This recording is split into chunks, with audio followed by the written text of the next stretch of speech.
In income from house property की video की श्रृंखला में आज का हमारा वीडियो है computation of net annual value, शुद्ध वार्षिक मूल्य की गणना।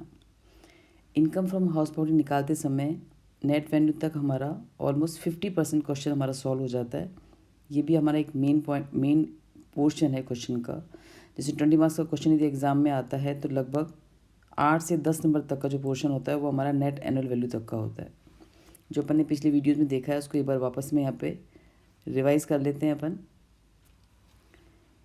सबसे पहले अपन निकालेंगे अपेक्षित किराया, जिसका प्रोसेस है अपना म्यूनिसिपल वैल्यू को कंपेयर करेंगे हम फेयर रेंट से और उसको चुनेंगे जो हमारा ज़्यादा है।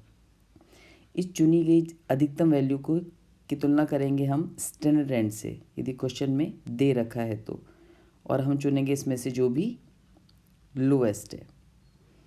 इस लोएस्ट वैल्यू की तुलना हम करेंगे एक्चुअल रेंट से, जिसको हम रेंट रिसीव्ड या रिसीवेबल बोलेंगे, जिसको कुछ समायोजन करने के बाद निकाला जाता है। और दोनों में से किसको चुनेंगे हम? राइट, दोनों में से जो हाईएस्ट होगा उसको चुनेंगे। इस चुनी गई वैल्यू में से हम घटा देंगे यदि मकान कुछ दिन खाली रहा है, कुछ अवधि खाली रहा है, तो खाली रहने की अवधि का जितना भी किराया होगा हम लेस कर देंगे।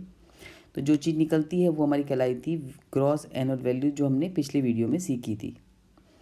इस ग्रॉस एनुअल वैल्यू में से हम लेस करेंगे municipal tax paid by house owner during previous year, यानी इस मकान के मालिक ने गत वर्ष में कोई म्यूनिसिपल टैक्स चुकाया है, वो किसी भी अवधि का हो, कितनी भी राशि हो। एक्चुअल में गत वर्ष में जो राशि चुकाई है मालिक ने वो हमको यहाँ पर घटा देनी है, तो निकल जाएगी हमारी नेट एनुअल वैल्यू। यानी यदि आपका म्यूनिसिपल टैक्स ड्यू है तो भी नहीं घटाना है हमें, यदि किराएदार ने चुकाया है तो भी नहीं घटाना है। कब घटाना है? जब मकान मालिक ने चुकाया है और वास्तव में चुकाया है, चाहे कितनी भी राशि हो, 1 वर्ष का हो, 2 वर्ष का हो, 3 वर्ष का हो, किसी भी वर्षों का हो, एक्चुअल जो राशि चुकाई है वो हमको इसमें से घटा के दिखानी है। कुछ बातें और ध्यान रख लें इसके अंदर। जैसे अपन आगे प्रश्न हल करेंगे तो किसी किसी क्वेश्चन में हो सकता है आपको म्यूनिसिपल वैल्यू की सूचना नहीं हो, लेकिन म्यूनिसिपल टैक्स और उसकी रेट दे रखी हो। यानी यदि प्रश्न में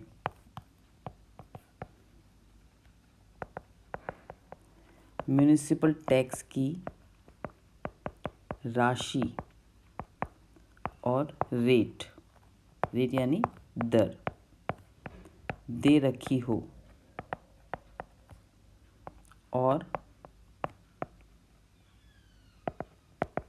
म्यूनिसिपल वैल्यू की सूचना नहीं हो,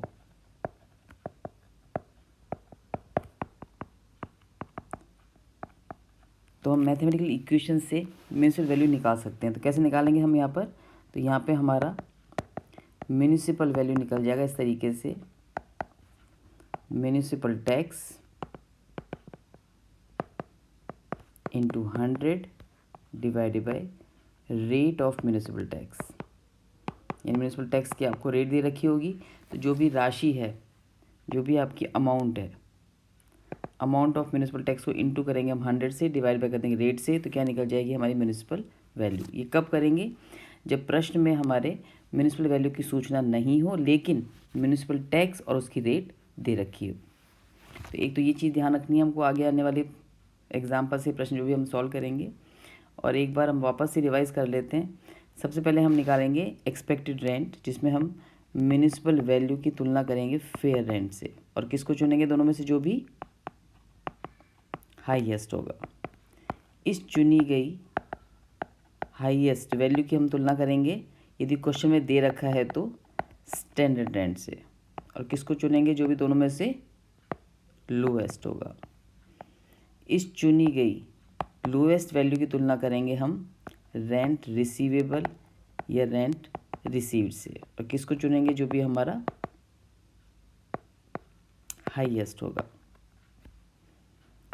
इस चुनी गई हाईएस्ट वैल्यू में से हम लेस कर देंगे वैकेंसी पीरियड रेंट। यदि कुछ अवधि के लिए आपका मकान खाली रहा है तो जितनी अवधि खाली रहा है उतनी अवधि का जो भी किराया निकलेगा प्रोपोर्शनेट, वो आप इसमें से घटा देंगे। तो ये जो चीज़ निकलती है हमारी कहलाएगी ग्रॉस एनुअल वैल्यू। इस ग्रॉस एनुअल वैल्यू में से हम लेस करेंगे municipal tax paid by house owner in previous year. इस राशि को आप घटा देंगे तो जो राशि निकलेगी वो कहलाएगी हमारी नेट एनुअल वैल्यू। यहाँ पे मैंने स्टार लगाया था रेंट रिसीवेबल, इसके भी अपन नोट्स एक बार रिवाइज कर लेते हैं। रेंट रिसीवेबल या रिसीट में आपको ध्यान रखना है, रिसीवेबल या रिसीट में आपको ये चीज़ ध्यान रखनी है। इसमें पहली चीज़, यदि गत वर्ष में नया मकान खरीदा है या गत वर्ष में नया मकान बन के तैयार हुआ है या गत वर्ष में आपने मकान बेच दिया है, यानी आप उस मकान के मालिक 12 महीने से कम अवधि के रहे हैं, तब तो किराया आएगा हमारा कम अवधि का। जितनी अवधि के लिए आप मालिक रहे हैं उतने महीने का किराया आएगा। इन 3 स्थितियों को हम छोड़ दें तो बाकी कोई भी स्थिति हो, उन सब स्थितियों में अपन किराया लेंगे यहाँ पे 12 महीने का। यहाँ पे हम 12 महीने का किराया लेंगे। इसमें से हम 3 चीज़ लेस करेंगे। एक लेस करेंगे हम इसमें ना वसूल हुआ किराया, ऐसा किराया जिसके वसूल होने की संभावना नहीं है। दूसरा लेस करेंगे अपन यदि कुछ अवधि के लिए मकान मालिक खुद रहा है मकान में तो उस अवधि का किराया, यानी सेल्फ ऑक्यूपाइड रेंट। और तीसरा, यदि किराए में कोई सुविधाओं की राशि शामिल है, पानी का बिल, बिजली का बिल, लिफ्ट की सुविधा, गेट कीपर की सुविधा, कोई भी सुविधा का किराया यदि शामिल है तो वो भी आप किराए में से घटा देंगे, यानी वैल्यू ऑफ फैसिलिटी भी आपको किराए में से घटा देनी है। 3 चीज़ आपको इसमें से लेस करनी है और इसमें ऐड करना है आपको लैंड रेवेन्यू, यदि प्रश्न में सूचना है तो, या फिर प्रॉपर्टी टैक्स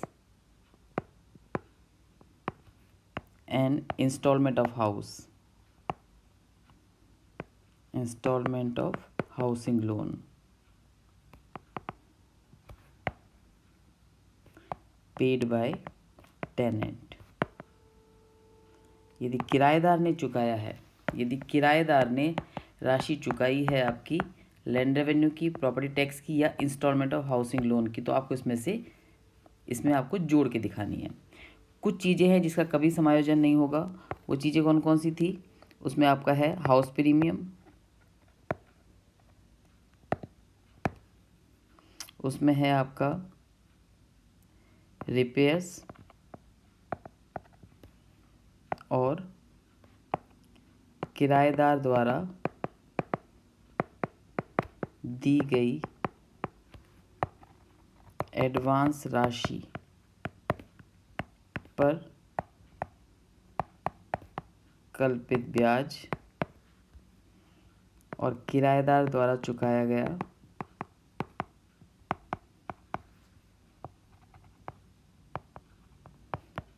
गया म्युनिसिपल टैक्स। इनका आपको कोई भी समायोजन नहीं करना, यानी इनको आपको ध्यान में रखना ही नहीं है। प्रश्न में सूचना है तो भी क्या करना है, आपको उसको इग्नोर कर देना है। इसका कोई भी समायोजन अपने को नहीं करना है। किस किस का? हाउसिंग प्रीमियम यदि कोई चुकाया है, यदि कोई रिपेयर्स पे खर्चा किया है अपने, किराएदार ने कोई राशि एडवांस दी थी जिस पे कोई आपका ब्याज की आप गणना निकालना चाहते हो, या फिर किराएदार द्वारा ने म्यूनिसिपल टैक्स चुकाया है, तो इन चारों चीज़ का कोई समायोजन नहीं करना है। यानी 3 चीज़ आपको लेस करनी है, न वसूल हुआ किराया, स्वयं के रहने की अवधि का किराया और सुविधाओं का मूल्य। 3 चीज़ ही आपको ऐड करनी है। प्रश्न में है तो लैंड रेवेन्यू, प्रॉपर्टी टैक्स और मकान की किस्त का भुगतान जो किराएदार ने किया है, और इनका हमें कोई समायोजन नहीं करना। हाउसिंग प्रीमियम, रिपेयर्स, किराएदार द्वारा दी गई एडवांस राशि पर ब्याज और किराएदार द्वारा चुकाया गया म्यूनिसिपल टैक्स, इनका हमको कोई भी समायोजन इस 12 महीने के किराए में नहीं करना है।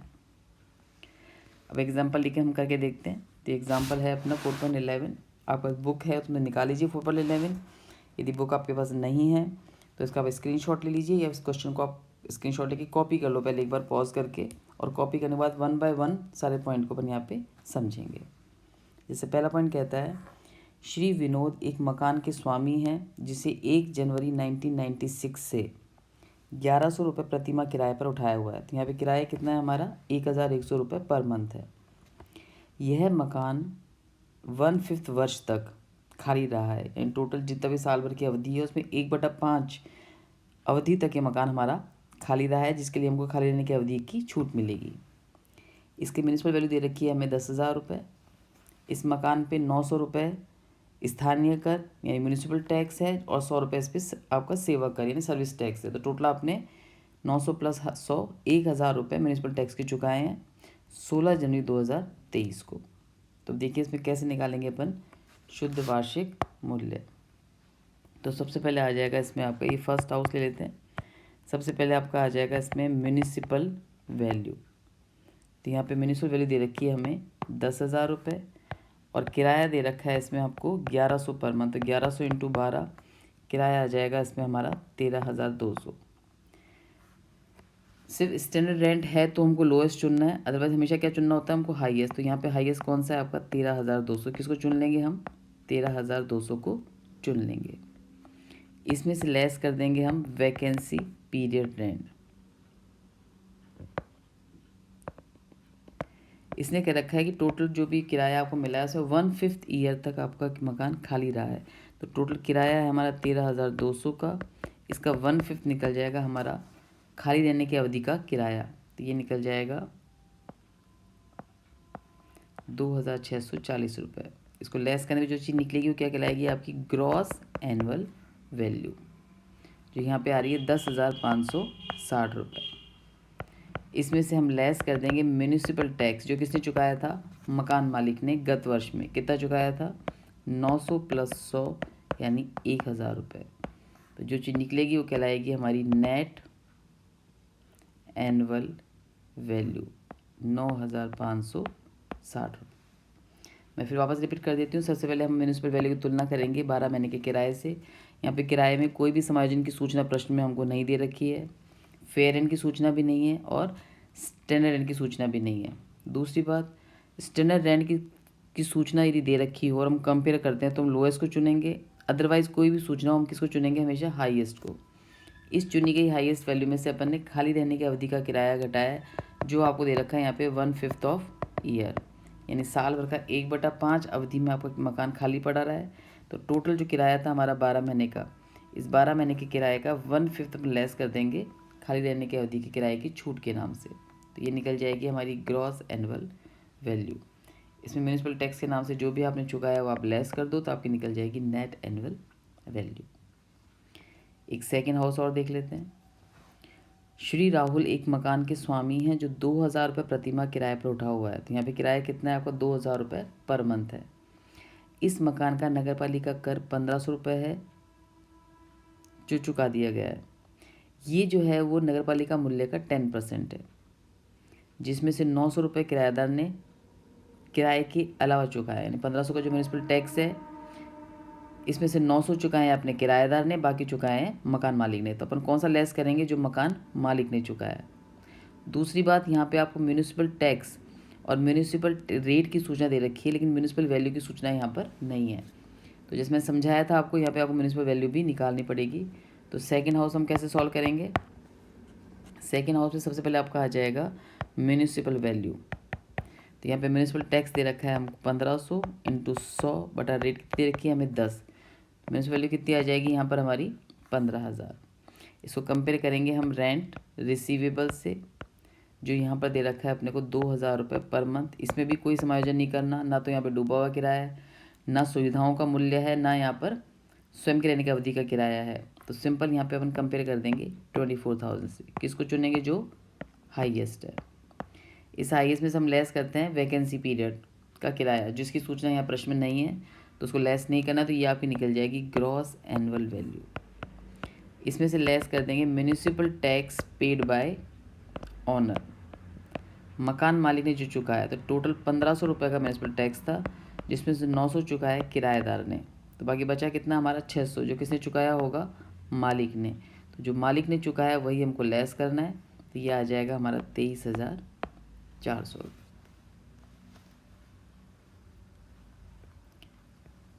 तीसरा पॉइंट देखो आप, श्री अरविंद एक मकान के स्वामी हैं जो 1,500 प्रतिमाह किराए पर उठाया हुआ है। मकान का नगर पालिका मूल्य है 8,000 रुपये। नगर पालिका कर की राशि नगर पालिका मूल्य का 5% है। तो यहाँ पर भी हम कर निकाल लेंगे। जो यहाँ पे मूल्य दे रखा है 8,000 और रेट दे रखी है 5%, तो यहाँ पे अपन कर निकाल लेंगे 8,000 का 5%। वर्ष 19-20 से 21-22 यानी 19-20, 20-21 और 21-22 3 सालों का नगर पालिका कर का भुगतान कब किया हमने? दिसंबर 2022 यानी गत वर्ष में किया है। नियम यह है कि जितना भी कर आपने चुकाया है गत वर्ष में वो आपको लेस करना है, चाहे वो किसी भी वर्ष से संबंधित हो। तो यहाँ पे 19-20 का, 20-21 का और 21-22 तीनों ही सालों का म्यूनिसिपल टैक्स अपने को घटा के दिखाना है। गत वर्ष का कर चुकी बकाया है तो इसको आपको लेस करने की ज़रूरत नहीं है। तो यहाँ पे कोई स्पेशल समायोजन नहीं है। सिंपल सबसे पहले आपकी आ जाएगी म्यूनिसिपल वैल्यू जो दे रखी है यहाँ पे 8,000 रुपये। रेंट यहाँ पर दे रखा है अपने को 1500 पर मंथ, तो ये अपना हो जाएगा 18,000 रुपये। किसको चुनेंगे? जो हाईएस्ट है यानी 18,000। इसमें से खाली रहने की अवधि का किराए की सूचना प्रश्न में नहीं है, तो यही हमारी क्या हो जाएगी? Gross annual value. इसमें से हम लेस कर देंगे municipal tax paid by honour. तो वो जो म्यूनिसिपल टैक्स है वो है हमारा 8,000 का 5%, जो हमने 19-20, 20-21 और 21-22 यानी 3 साल का हमने चुका दिया है। तो ये आ जाएगा हमारा 1200। इसको लेस करने पे जो चीज़ निकलेगी क्या कहलाएगी? हमारी नेट एनुअल वैल्यू, जो यहाँ पर हो जाएगी 16,800 रुपये। मैं फिर रिपीट कर रही हूँ, म्यूनिसिपल टैक्स मकान मालिक ने गत वर्ष में जितना भी चुकाया है वो किसी भी वर्ष से संबंधित हो, जो चुका दिया है गत वर्ष में वो हमको यहाँ पर घटा के दिखाना है। चौथा जो पॉइंट है वो है, श्री अशोक ने एक मकान का निर्माण जनवरी 96 से प्रारंभ किया। दिसंबर 96 में मकान का निर्माण पूरा हो गया। मकान 3,000 रुपये प्रति माह के किराए पर उठाया हुआ था। किराया कितना है यहाँ पर अपना? 3,000 रुपये पर मंथ, जिसमें से किराएदार ने 500 रुपये प्रति माह की बिजली और पानी का बिल मकान मालिक ने चुकाया है। तो किराया 3,000 का है, इसमें बिजली पानी का बिल कौन चुका रहा है? मकान मालिक, यानी मकान मालिक ने इसको फ्री सुविधा दे रखी है बिजली पानी की 500 रुपये के बदले में। तो यहाँ पे जो मकान का किराया वो 3,000 नहीं होगा, 3,000 माइनस 500 यानी कितना किराया हो जाएगा हमारा? 2,500 रुपये। किराएदार ने 50,000 रुपये अशोक के पास जमा कराए थे। इस पर कोई ब्याज नहीं मिलेगा, इसका कोई समायोजन हमें नहीं करना है। इस मकान का नगर पालिका मूल्य दे रखा है 30,000 रुपये, जिसकी टैक्स की रेट है अपनी 5%। किराएदार ने गत वर्ष में 1,000 रुपये मरम्मत पर, और ये जो कर है तो किसने चुकाया? ये चुकाया किराएदार ने। तो यहाँ पर आपको म्यूनिसिपल टैक्स नहीं घटाना है, क्योंकि म्यूनिसिपल टैक्स किसने चुकाया है? यहाँ पर किराएदार ने चुकाया, मकान मालिक ने नहीं चुकाया है। किराएदार ने गत वर्ष में 1,000 रुपये मरम्मत पे व्यय किए, 1,500 रुपये बीमा के। आपको मरम्मत और बीमा व्यय इनका भी कोई समायोजन नहीं करना है। तो देखिए चौथा पॉइंट कैसे सॉल्व करेंगे अपन यहाँ पर। तो चौथे पॉइंट में आपकी म्यूनिसिपल वैल्यू दे रखी है यहाँ पे 30,000 रुपये। एक्चुअल रेंट जो आएगा हमारा वो वैसे 3,000 रुपये है, जिसमें से 500 रुपये आपके नल बिजली पानी की सुविधा के हैं। तो एक्चुअल में किराया कितना आ जाएगा मकान का? 2,500 रुपये ही आएगा केवल। 12 महीने का किराया हो जाएगा हमारा 30,000। किसको चुनेंगे? जो हाईएस्ट है, दोनों सेम है, तो यहाँ पे आ जाएगा आपका 30,000। खाली रहने की अवधि की यहाँ भी कोई सूचना नहीं है, तो ये हमारी क्या हो जाएगी? Gross annual value. इसमें से लेस कर देंगे म्यूनिसिपल टैक्स पेड, चूँकि यहाँ पे मकान मालिक ने कोई भी टैक्स नहीं चुकाया है तो अपन यहाँ पे कुछ भी नहीं घटाएंगे। तो यहाँ पे नेट एनुअल वैल्यू भी सेम आ जाएगी हमारी 30,000 रुपये। तो इस तरीके से अपना इस चैप्टर का लगभग 50% पोर्शन पूरा हो जाता है नेट एनुअल वैल्यू निकालने तक। तो इस एग्जाम्पल की आपको वापस प्रैक्टिस करनी है, और इसके आसपास के जो एग्जाम्पल है उनकी भी प्रैक्टिस करनी है आपको। कोई डाउट आएगा तो मुझसे पूछना है, नोट्स पढ़ना है। इसके पहले और दूसरे वीडियो में मैंने नोट्स का लिंक आपको शेयर किया हुआ है, तो उस नोट्स का जो लिंक है उससे आप नोट्स खोल के उसको कॉपी कर लो। उसको पढ़ने से आपको थोड़ा सा याद भी हो जाएगा और थोड़ा सा आपको पढ़ने में ईजी भी रहेगा। तो नोट्स को पहले पढ़ के समझना, फिर एग्जाम्पल ट्राई करना, फिर भी कोई दिक्कत आए तो फिर मेरे से पूछना। आज के लिए इतना ही।